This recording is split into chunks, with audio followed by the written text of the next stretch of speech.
ก็สวัสดีทุกท่านด้วยนะคะวันนี้ก็อยู่กับรันจังเหมือนเดิมนะคะก็จะมาเล่นเกมปีเลนยานะคะปีเลนยานะคะก็เริ่มเลยโอเค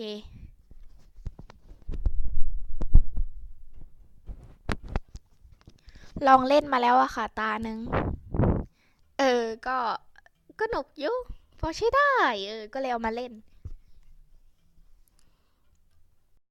ข้านั้นเป็นปิรันย่าที่หล่อเหลาซะเหลือเกินแต่ว่า เจ้าดูนั่นสิมีคนที่หล่อกว่าข้าเห็นไหมเจ้าเห็นมันไหมยอมรับก็ดีเจ้าปิรันย่าบ้าแกบังอาจว่าข้างั้นเลย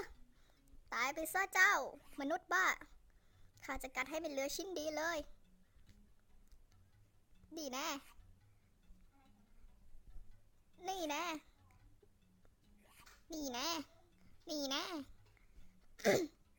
บังอาจหล่อเหลากับข้าเลยแน่นอนสิไอปิรันย่าบ้าโอ้ยเจ้าทำข้าเลยแต่โครงกระดูกไม่ต้องพูดมากตายไปซะเออ สละห้าวไม่มีใครหล่อแล้วกว่าข้ามีแต่ข้าคนเดียวเท่านั้นแค่นี้เหรอผ่านแล้วเหรอเอ้าผ่านง่ายจังอะเอาละว่าไงปิรัญญาอะไรอะไรอะไรอะไรอะไรน้อยนะบังอาจนักนะเจ้ามนุษย์หัวกรวกข้าไม่ได้หัวกวกนะคะหัวยาวค่ะหัวเถอค่ะหัวโล้นเอาเลยขอโทษเทเอามาได้ซะมาให้ปิรัญญาพลอเล้ากินเจ้าซะเด้ๆ โอ้ยปิรันย่าเจ้าทำข้าตัวขาวนะ ตัวขาวบ้าบออะไร นี่มันกระดูกอ้าวเลยโอ้ไม่ โอ้ไม่ มนุษย์หน้าโง่เอ้ย และข้าก็เป็นอมตะนิรันดร์เอาล่ะ ยังมีให้ไปอีกแล้วเนี่ยไหนนะเจ้าคนที่มันหลอกว่าข้าอยู่นี่เองละตายไปซะดีๆ ไม่รอดหรอกเจ้า ข้าเป็นถึงปิรันย่าผู้หล่อเหลาเชียวนะ เอาเดียวสิ เฮ้ยปิรัญญามึงเบาๆกับกูหน่อยก็ได้นะ กูเจ็บเลย โอ้ไม่เหลือแต่โครงกระดูกซะแล้วเรา โอ้ไม่ข้านั้นเจ็บเลิกกันพอแล้วปิรัญญาอะไรจะมาขอชีวิตเหรอข้าไม่ให้เจ้ากินหรอกโอ้โหโอ้อร่อยโอ้โอ้โอ้เหลือแต่โครงกระดูกซะแล้วโอ้นั่นไงเจ้าแพ้ข้าซะแล้วจากนั้นข้าก็จะไปสู่ความเป็นอมตะอีกครั้งนายโอ้นั่นไงเรือเออเออไม่โอ้เล่นยังไงวะเนี่ยเดี๋ยวเดี๋ยวมันเล่นยังไงเนี่ยเดี๋ยวนะเล่นยังไงวะเดี๋ยวโอ้โอ้โอ้โหอะไรกันเนี่ยเล่นยังไงวะเนี่ยเดี๋ยวทุกท่านเดี๋ยว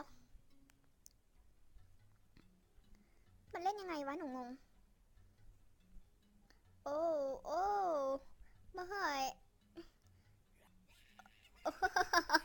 อร่อยซะเหลือเกินโดนหัวซะแล้วเจ้ามนุษย์นางโง่บังอาจหลอกก็ฆ่าละหน่อห้อยนะอีกรอบเป็นไงหน่อยนะไม่ตายแล้วหน่อยนะหน่อยนะเหลือแต่กระดูกไปซะเถอะอ้ายอีเป็นญาบ้ากูอุตส่าห์ไปทำศัลยกรรมหัวมาทำศัลยกรรมซะหล่อเลยมึงฆ่ากูได้ไงเนี่ยเอเรือพังซะแล้วขอโทษด้วยนะฮะเออเสียใจด้วยที่เจ้าต้องเสียชีวิตเพราะข้าอุ้ยขึ้นไม่ได้อะขึ้นยังไงอะเดี๋ยวสิขึ้นยังไงวะเนี่ยอย่างนี้ไงเออโอ้ยขึ้นไม่เป็นเว้ยโอ้โหโอ้ไอ้ข้าอุตส่าห์ไปทำศัลยกรรมดังมาข้าจะเสียโฉมอีกแล้วละเนี่ยเสียไปตั้งล้านกว่าอย่านะอะไรนี่มึงไปทำศัลยกรรมมาแล้วเหรอถ้าเป็นที่บ้านกูนะเขาขาทิ้งตั้งแต่มึงเกิดแล้วแหละหน้าตาอย่างเงี้ยโอ้โหเจ้ามนุษย์นางโง่ข้าทิ้งตั้งแต่กูเกิดเลยเหรอกูเพิ่งรู้ว่ากูอับปรีขนาดนี้งั้นกูไม่อยู่ดีกว่ามึงฆ่ากูซะเลยปิรัญญาดีมากรู้ตัวเองก็ดีเอาล่ะมนุษย์นางโง่แกจะเป็นโครงกระดูกแล้วอีกนิดเดียวเท่านั้นกิ กินยากอะลอยไปมาเดี๋ยวแม่งเอ้ยกินยากเออมันกินยากอะมันกินยากอะนั่นไงแล้วกูจะกินยังไงวะเนี่ยไม่เดี๋ยวเอามาให้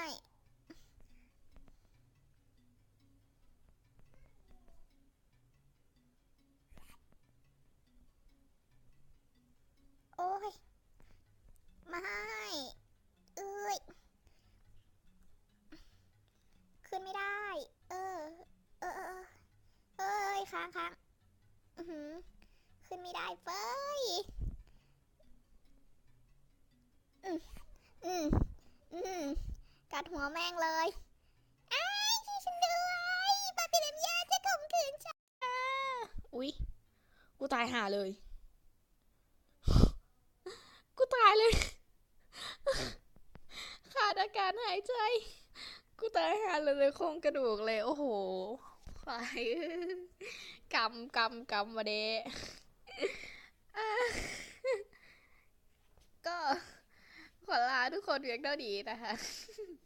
ใช่ไหมฟิเลนย่าโอ้ผมก็ขอบ๊ายบายนะครับรอบหน้าผมสัญญาผมจะไม่ตายโดยท่าอัปรีอย่างนี้อีกแล้วขอลาทุกคนด้วยยังไงผมก็หล่อที่สุดเจ้าระวังไว้ให้ดีนะคนที่หล่อกว่าข้าน่ะ